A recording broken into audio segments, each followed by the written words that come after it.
Assalamu alaikum, ladies and gentlemen. I'm Fahim Vora, sales trainer and learning consultant. And today I again welcome you to the another episode of ProTalk podcast by Learning Minds. In this podcast, we invite industry experts who share their knowledge, their journey, and their expertise with us. And today's guest is very special one of the FMCG sales leader, and has been with the industry for over 20 years now. And few years back, I had a privilege to get interviewed by him, and I learned a lot from him. And today, I'm really honored to invite him on this show. Please welcome Mr. Talha.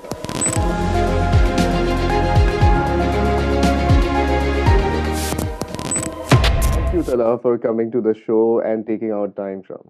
My pleasure, my pleasure. How are you feeling today? I think it's a great day. Thank you so much. And really inspiring. I was going through your journey where how you have been into the FMCG industry, starting your career back from being a territory manager from the initial level position into one of the top companies like Unilever. So, how been this journey over the years, and tell us about it. Let me tell you, I think when you especially talking about my own self, when I embarked on the journey, um, I kind of have a vision where I wanted to be, Okay. but my path was not very specific, so I had more than one options to take, right? So I wanted to do marketing, I wanted to do sales, so I Okay. was open about it. But I think it evolves, especially the kind of person I am. I Hmm. think data inspires me. Okay. I've done my field, then I went to head office, I've done marketing. Okay. But I realized I think data is something that's close to my heart. Eventually, I Okay. ended up with trade category. So I think my reflection on my journey with Unilever was uh, when you work for a good company, Hmm. they give you or nurture your talent, they give you Hmm. exposure. So you got to be smart enough to understand what really inspires you, right? Okay. For Okay. me, it was always analytics. Hmm. And then becoming analytically strong helped me become a good sales leader. So Excellent. we used to call it a three-lane thing where Okay. you used to do field sales, which is GT, then we used to do modern trade and account management, and Yeah. then we used to have trade category or data analytics. Okay. So I've done three of them, and eventually I realized I think it's not one over other. So you got to move, Okay. learn, don't stagnate. So That's if you how look it at is. my tenure with Unilever, so every second year or after every 24 months, I was moving from one role to another role. That's interesting. Yeah. That's interesting. And Unilever companies like Unilever and others, top MNCs, they give you that opportunity that you move into different roles, even maybe cross-functional also, Yeah. and then you learn from it, and then go up the ladder, right? So this is what gives the boost in your career, isn't it? Yeah, it's one of the primary reason. And secondly, I think you got to complement the opportunity that comes your way. Okay.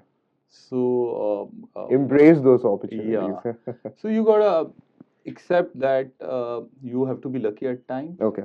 but luck favors the brave. So for you to be lucky, you have to take more chances, which means Okay. you have to be open. And a calculated risk also. Yeah, yeah. So I just can't play safe and expect a good career. So I've got to take some risks. So that's how you Mm-hmm. move from, say, a junior level role to a Okay. senior role. Mm-hmm. So I think the pivot point would be taking one or two roles which not everybody is willing to take or make that move. Okay. People say that a Unilever company like those and maybe some other are like an institution. They teach you a lot. So what did you learn early in your career that maybe is with you right now that you are taking forward? I think honestly, one of the reason that I opted for Unilever was I, at least from my view, I consider Unilever as an academy. Okay. So Yeah. companies like Unilever, they give you a 360 view of what industries, Hmm. um, what should be the norm of the Okay. industry. So that's a good starting point. Uh, when I started the Unilever, I never thought of leaving Unilever. But it evolves because when I learned, in 6 years I've done different roles. I've done sales, modern trade, Hmm. bit of brand management, Yeah. and then trade category. I realized once you're through that academy, it's good enough. Then you are Hmm. open, go And anywhere and explore conquer the yourself. world.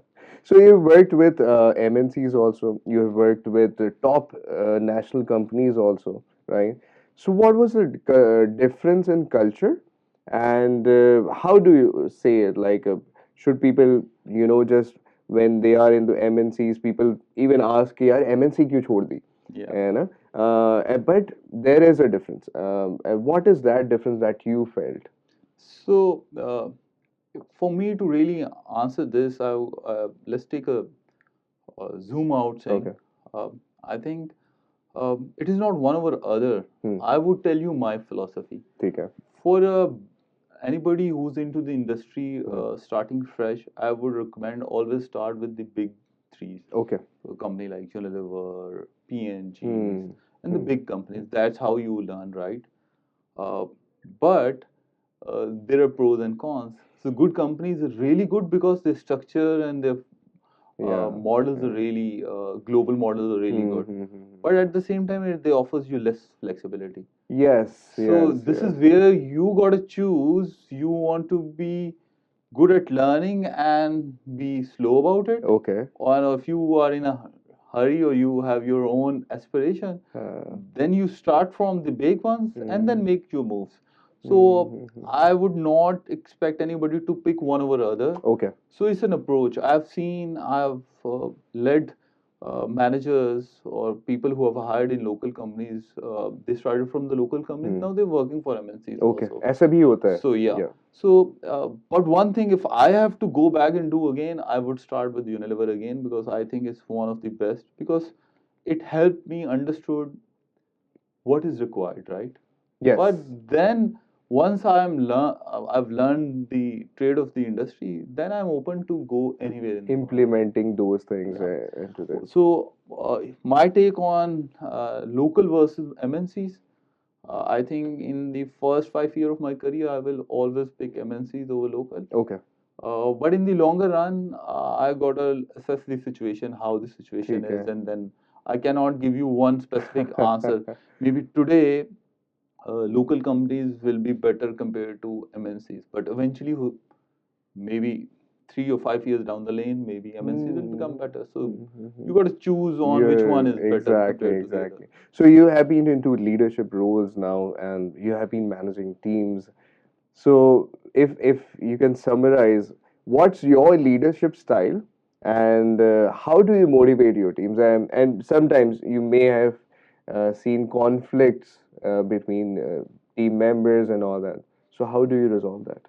So when I started, I thought leaders are very top-down, old way of, at least when I started my first job, my immediate boss was very old school, but I've learned a great deal from him. Okay, I value him really, really high. ठीक है.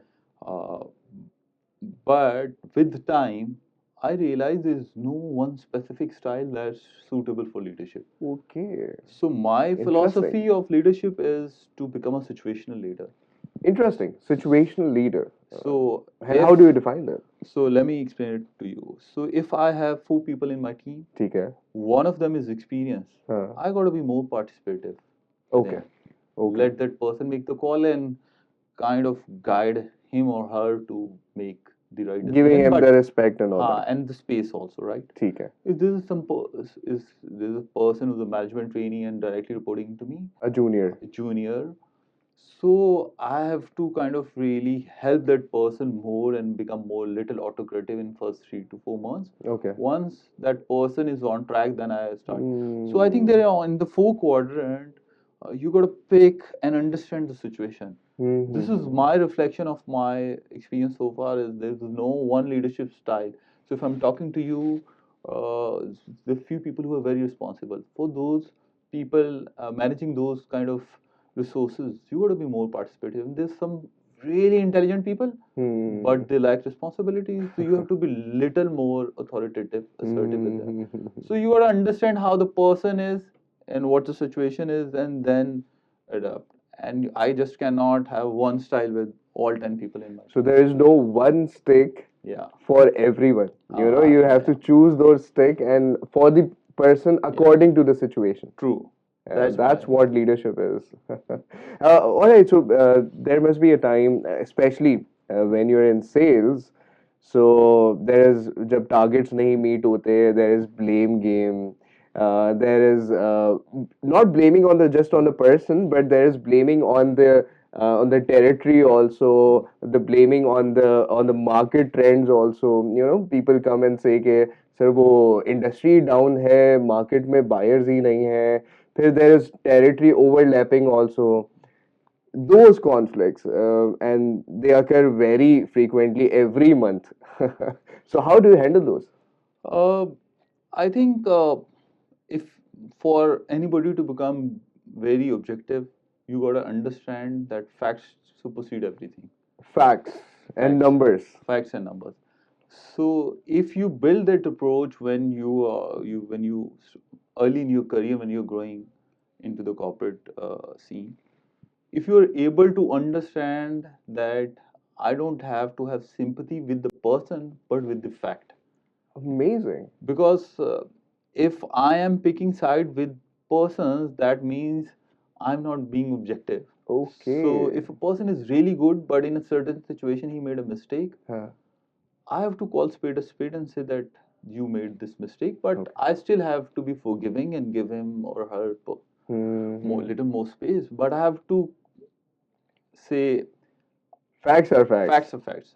So I uh, when I think that I've seen leaders struggling is that they are not able to decouple themselves from the person that they are in. So most of the conflicts are when there's a bias. So bias can only be removed if you remove that name or a person from the Okay. situation, understand what the fact is, and Interesting. then evaluate. And unfortunately, in Pakistan, a lot of people they want sympathy. Our core unfortunate problem is that we are not very factual when it comes to Decision making, evaluating. No, evaluating. not just assuming, even evaluating also. Okay, okay. So we tend to put faces over facts. So this is what I used to do, and success is many far, the failure has none. This is at least how I pick my future leaders in my team, is that somebody who's able to take one for the team, who's able to accept that this was my mistake. Wow. Because if you got a bench of say 200 people and everybody's started throwing and nobody's there to and blame control. game is going Yeah. on. And I think it's a leader's job. If there are 10 things they're going To doing separate right, those there. if there's 10 things going right, if he's taking the blame, the first, as a leader, I would want to take the blame myself, so that my people in my team are not afraid to take that blame. Amazing Yeah. thing that we learned the leaders to take the blame themselves first, and then you see that where is the game going on. Yeah, because if I start saying everything is just teams thing, right? So I have to be objective myself, right? It starts, charity begins at home. If I expect everybody in my team to be factual, I got to put the facts on the table myself. Nice, very nice, very nice. That's a great learning. Acho, I was going through your overall your profile and everything, so I learned that you took a leap of faith in between your career and started an entrepreneurial journey. And what was that experience? I mean, that's coming on the leadership role and then getting into an entrepreneurial journey. That takes a lot of courage. And how was that experience? I think when I was graduating, I'm a gold medalist. I had 2 or 3 opportunities to. One, I was planning to pursue my PhD from University of Illinois. Okay. I didn't go because my mother wanted me to stay home. Stay back in Pakistan. The second was to come to Unilever, And the third was to explore, say, more companies like British American Tobacco ठीक है. or other company, banking. Hmm. So I was clear what I wanted to do, right? Uh, but when I had this opportunity where I think in 2022, where things were quite economically stable, and I was planning my construction of my house, I realized that there might be an opportunity for me to get into construction. Wow. Unfortunately, one of the cons for living in an underdeveloping country is to have lot of capital Okay. and have appetite to storm through, say, 3 to 5 Hmm. years of dry Yeah. spell. So my take on that, my learning is that I done my bit of entrepreneurial journey. Wow. Yeah. So I think as somebody who's been into the corporate scene for so long time now, I think it really suits my personality. It helps Zabardast. me get the best out of myself. So Okay. my Okay. reflection on entrepreneurial spirit is everybody needs to understand his or her knack for what gives them purpose. For Hmm. me, I think having more stable variable, more controllable variable Okay. helps me Okay. do my job better and Hmm. navigate through the situation.